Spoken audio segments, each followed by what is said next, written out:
what I'm going to do here is go into ApplicationXtender,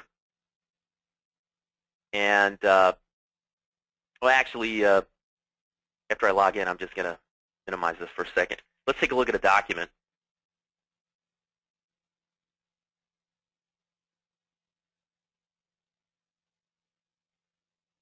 There's a TIFF file here that was scanned in. I want to sort of protect this before I send it off to a user via email. So what I'll do is I'll import it into ApplicationXtender.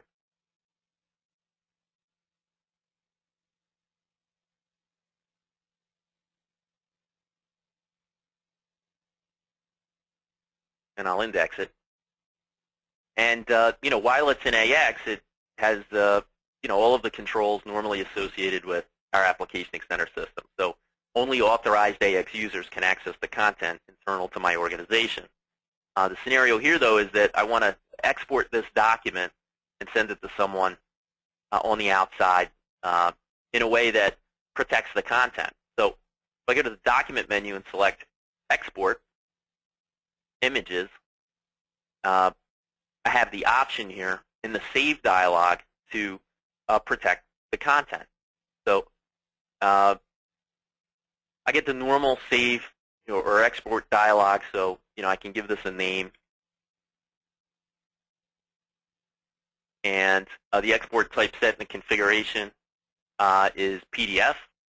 I have a checkbox so I can restrict access to the information.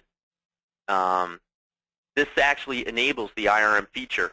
So when I go to save this document, the IRM server is going to be contacted, and we're going to get a list of available policies.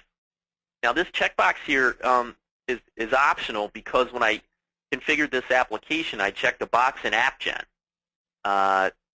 to protect the document optionally. Now, I could select the item in AppGen in such a way that it's forced. So when I go to export, I don't even have a choice. This option would be grayed out and pre-selected for me. But I just happen to have this set up optionally here. So I gave the file a name. I'm going to check this box and click Save. And at this point, I'm prompted to select a policy. Now, I have two policies that are available here. One of them is a policy template. And what that means is that I can go in and alter the access somewhat. So if I had a group of users here, I could select which users I want to grant access to. This is not very impressive because I only have one user here. But imagine for a minute if I had multiple users, I could select as many users as I like, or groups. Confidential, on the other hand, if I select that, the group selection and user selection is grayed out. Basically, I have to share it with these users that are associated with this policy. Remember, back in the window where we created the policy, we associated those users, and these are more or less hard-coded. I don't have an option here. When I click OK, AX communicates with the IRM server and requests a key, which is used to encrypt the content, and it creates an encrypted PDF on my hard drive. That's here, the subplans.pdf.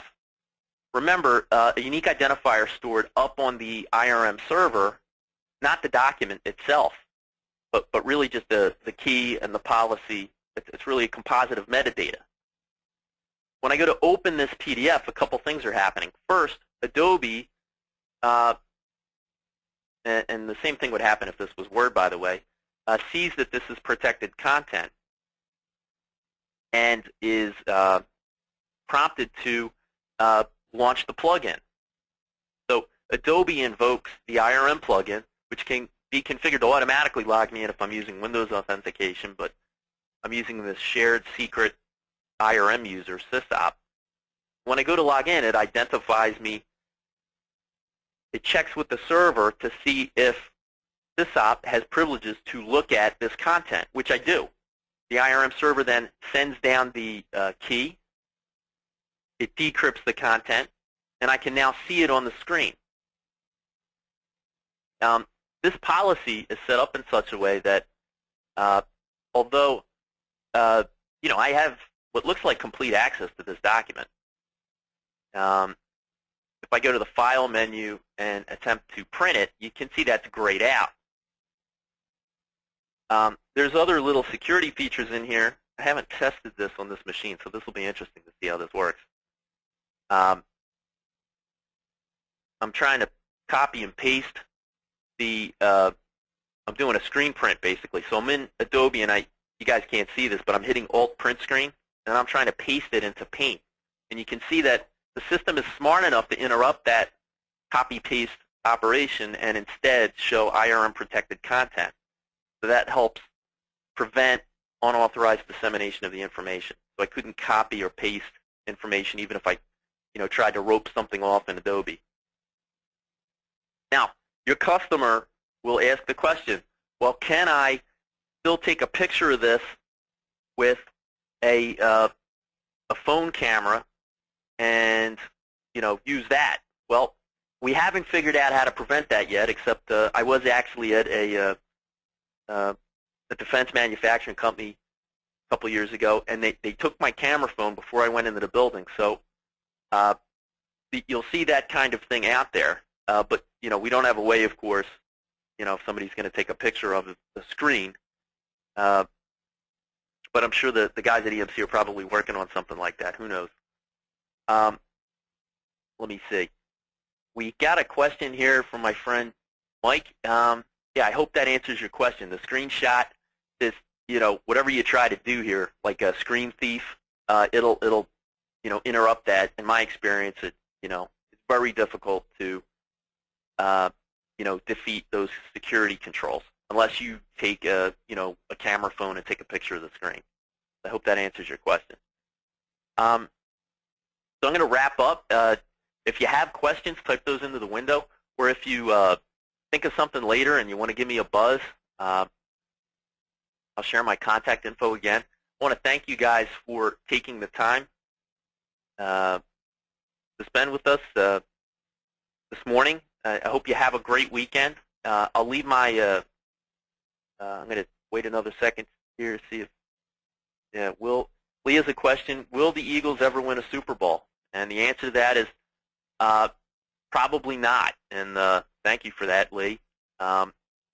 Will Danny Snyder ever be able to buy another Super Bowl, I think is really the question most Redskins fans are asking. But, that remains to be seen. There's my contact info. If you'd like to email Lee what you think of the Redskins, just email Lee at metasource.com, or you can get my contact info. I'll tell you what I think about the Redskins, or IRM. But again, thank you for your time. I hope you have a great weekend.